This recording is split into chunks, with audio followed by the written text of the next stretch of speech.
que ya los oyentes hacemos nuestro canto con viva emoción. Muy buenos días, amigos y amigas de Patria para Siempre y Patria para Todos. Hoy, lunes 21 de febrero, nos corresponde tratar un segundo bloque del proceso de desarrollo de la historia dominicana, para que podamos entender el presente.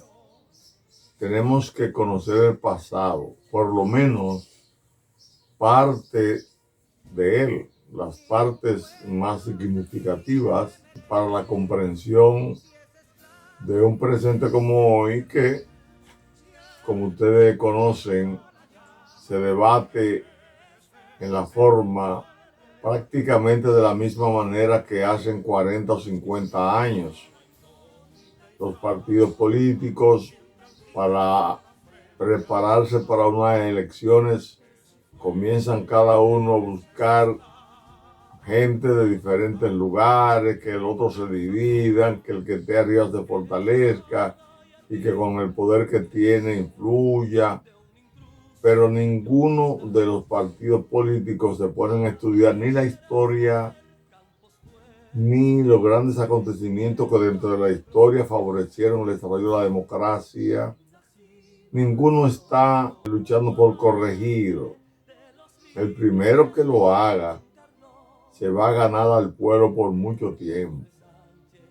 Si desde el gobierno hace lo que debe hacer, que es que se cumpla con la ley y punto. Es un aspecto que nosotros queremos destacar y que forma parte de la esencia de esta conversación con ustedes, a lo cual le invitamos a que ustedes con sus familiares, amigos, en los diferentes lugares que estén de manera habitual, fundamentalmente en la parte recreativa, escojan un momento para dedicárselo al aprendizaje de la historia. Es una motivación que hacemos, porque nosotros también fuimos en algún momento personas que no nos interesó la historia, pero luego vimos que era importante. Y desde ese momento no nos hemos convertido en historiadores, no, sino nos hemos convertido en amantes de la historia, para comprender las raíces de los fenómenos que se dan en el día de hoy, por qué se repiten situaciones metodológicas en materia de manejo de situaciones políticas, de igual manera casi en el transcurso de toda nuestra historia republicana. Hoy vamos a trabajar un tema importante.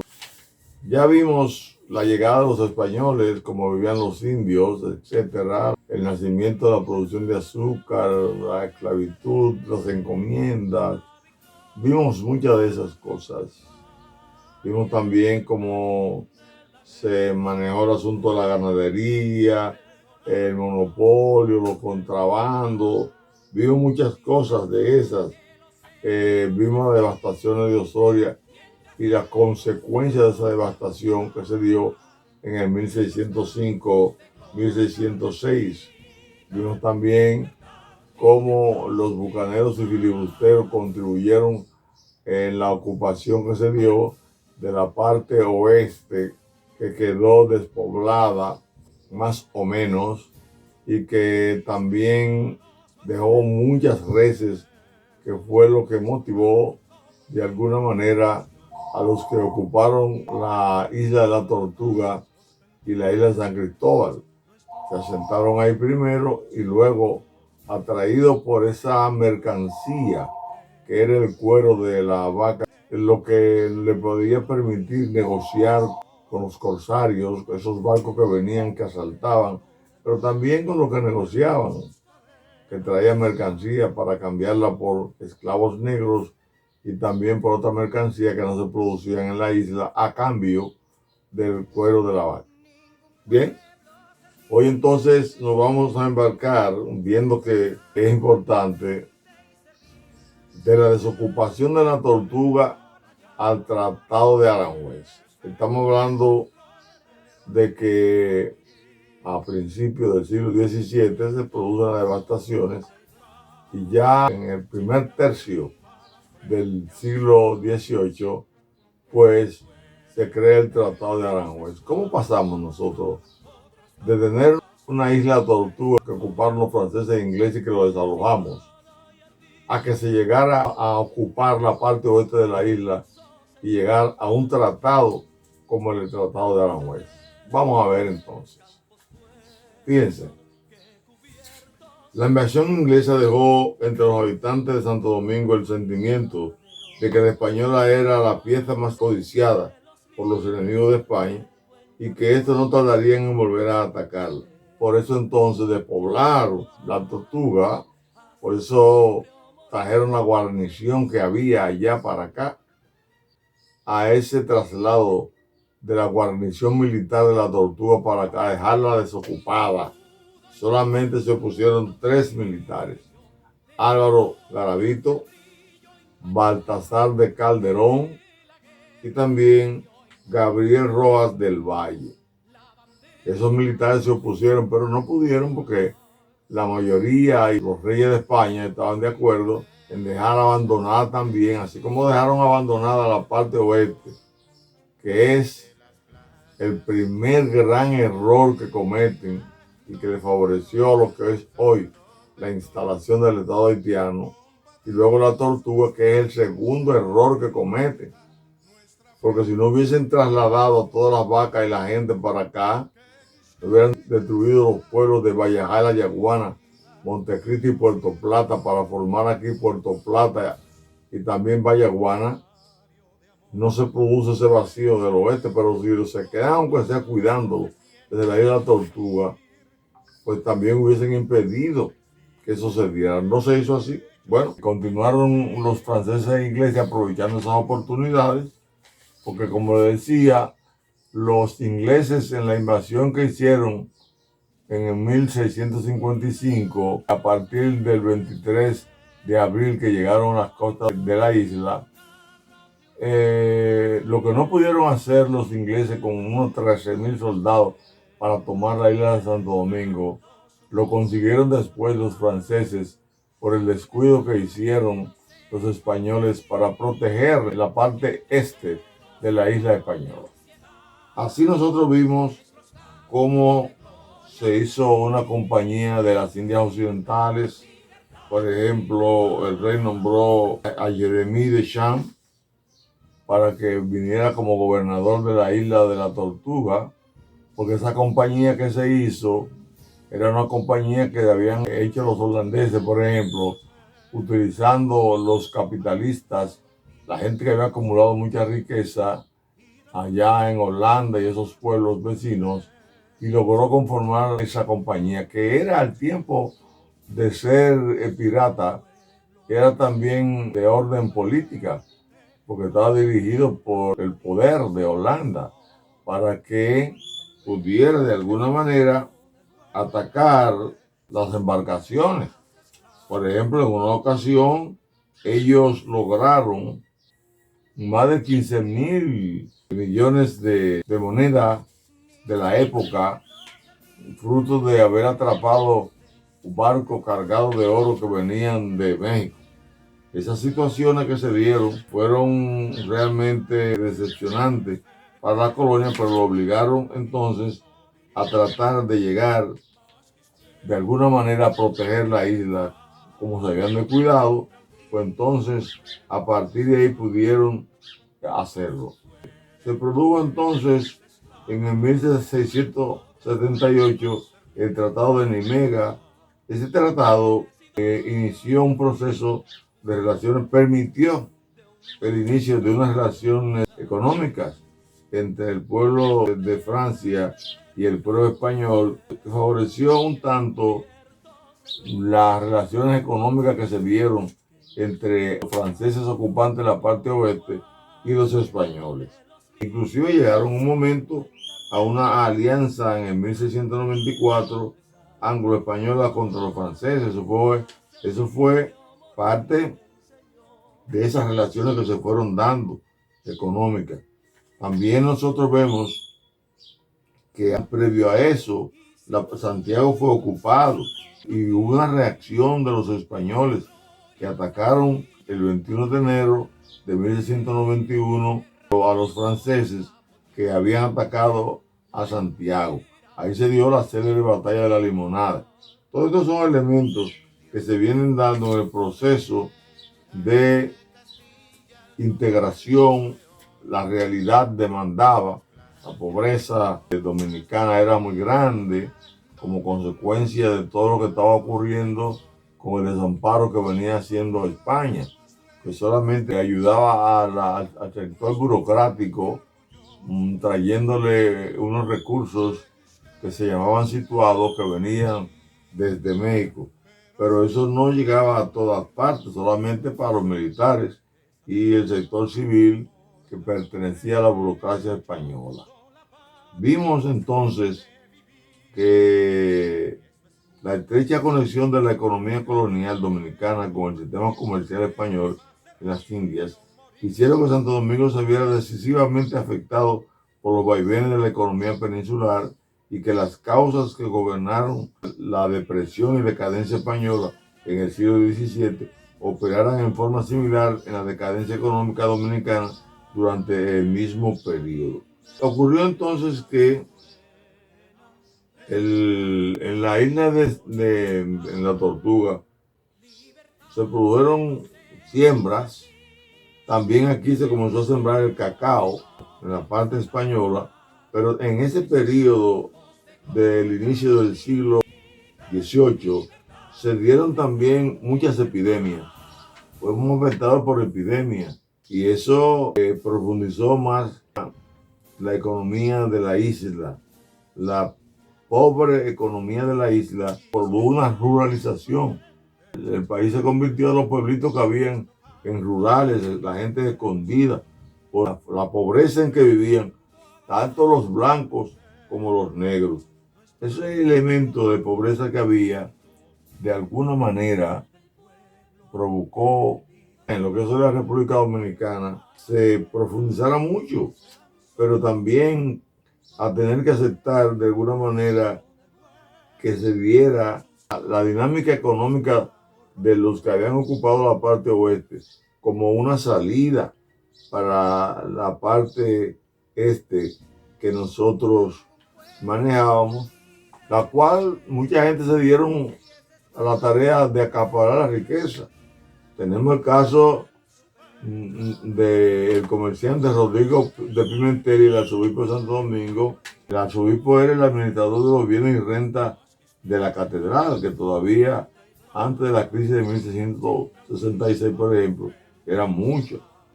Vimos que Rodrigo Pimentel, que era un prestamista realmente, que se daba, creció mucho su economía y de alguna manera se aprovecharon, porque de la pobreza se aprovechan los que están más cerca de las decisiones del poder y también los que han acumulado riqueza a costa de la explotación de los pueblos. Realmente todo eso permitió que se dieran la situación para que el surgimiento en Haití de la producción de azúcar pudo haber ayudado a la isla de Santo Domingo. Las relaciones comerciales entre los vecinos de la colonia española comenzaron a consolidarse entonces, luego que el gobernador Jean Ducasse inició después de 1694 la construcción de ingenios. O sea, los ingenios a finales del siglo XV aquí comenzaron y a principios del XVI tuvieron cierto auge, pero luego descrecieron. Sin embargo, en lo que es hoy Haití, los ingenios surgieron y surgieron con mucha fuerza. En el 1698 ya habían 3 ingenios funcionando. Eso coincidió con el alza del azúcar en ese tiempo y ya por ahí por el 1716 habían aumentado de gran manera la cantidad de ingenios para lo que es hoy el vecino país de Haití. Se encontraron que en la medida en que iban aumentando la producción económica, En esa misma medida se fueron descubriendo las venalidades de los gobernadores de la parte española, quienes se metieron y permitieron contrabando, y lo encabezaron ellos, porque en muchas ocasiones ellos impedían que otras personas se aprovecharan. Por ejemplo, en el año 1720 y 1721 se produjo una rebelión de los capitanes de Santiago, porque entonces los impuestos que se cobraban en la frontera, que ellos se podían aprovechar, quienes se aprovechaban era exactamente los gobernadores. Y ahí eso era como una competencia de corrupción desleal. La corrupción siempre presente. Por ejemplo, el gobernador Ignacio Pérez Caro participó en este negocio tan activamente que le llegó a costar el cargo.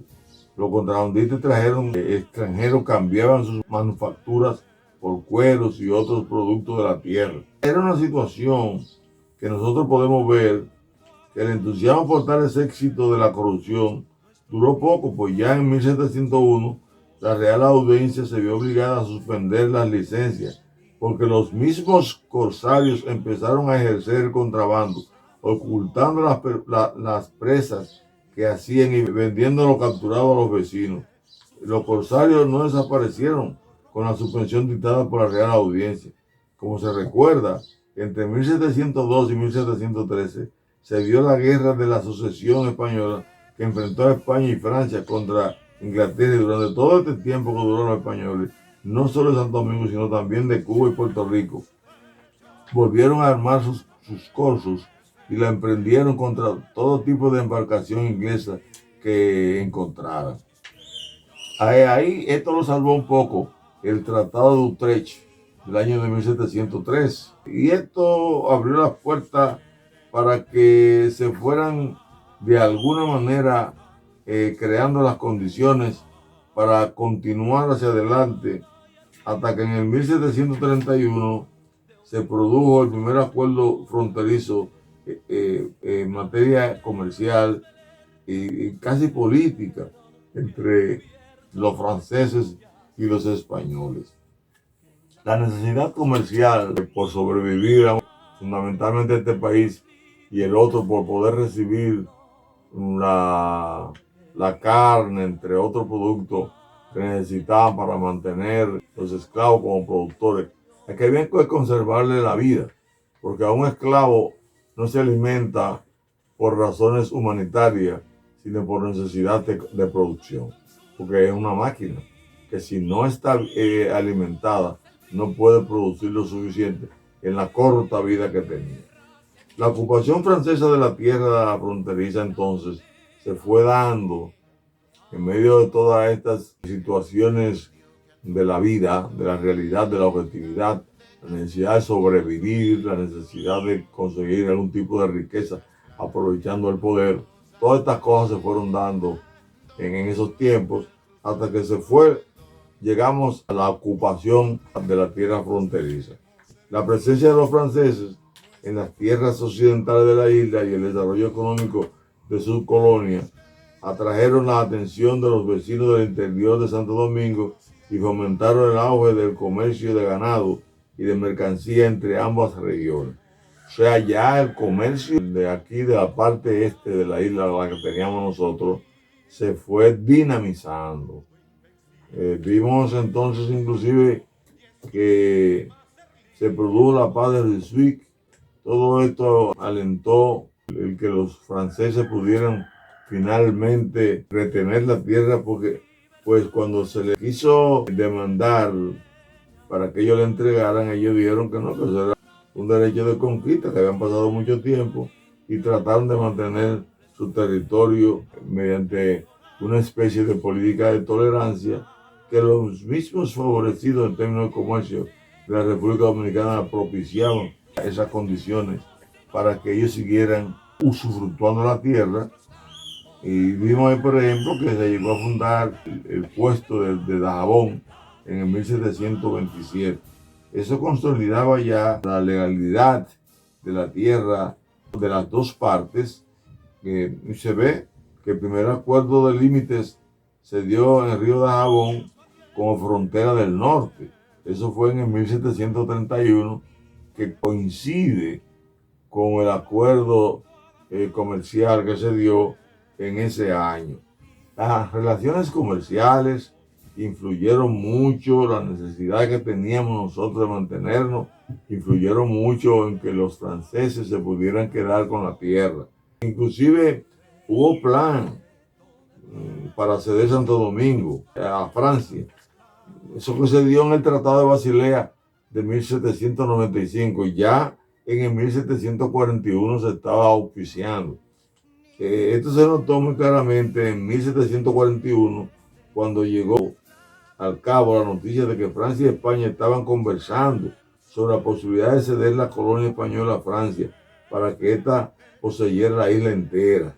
Los colonos y propietarios de plantaciones, al saber la noticia, se opusieron a la cesión porque la misma significaría la apertura de nuevas tierras, el cultivo de plantaciones y la llegada de miles de inmigrantes, más que al producir lo mismo que ellos, aumentarían la competencia y bajarían el precio de los productos coloniales. Es decir, que por no tener competencia en la producción de productos y ellos mantener el monopolio, fue que se opusieron los comerciantes de aquí. Si le hubiera favorecido desde esa época, hubiésemos sido los franceses, y tal vez ya hoy ni siquiera estuviéramos hablando de situaciones de separación que se hablaron después. Porque, como veremos en la historia, la nueva realidad fue que trajo la presencia de la invasión francesa en el 1801, que ya lo veremos más adelante, eso lo veremos el próximo lunes. Pero así son las cosas. Se hizo hasta un pacto de familia entre la corona de España y Francia en 1761. Todo eso era el vaivén de las conveniencias económicas. Lo cierto del caso, amigos y amigas, que se comienzan los trabajos de fijación topográfica de la frontera en el 1771, y ya en el 1777 se firma la ratificación del Tratado de Aranjuez. Con eso concluimos hoy diciéndole a ustedes que la formación de la frontera y la aceptación de Haití no fue hecha en escritorio, fue escrita en la cruda realidad. Aventureros que aprovecharon las condiciones que la debilidad española tenía, que le impedía manejar, dirigir y sostener esos territorios del oeste. Lo dejaron al libre uso de los corsarios, y aunque lo combatieron en muchas ocasiones, no pudieron impedir el desarrollo de la penetración en la parte oeste de la isla, que hoy le corresponde al pueblo haitiano.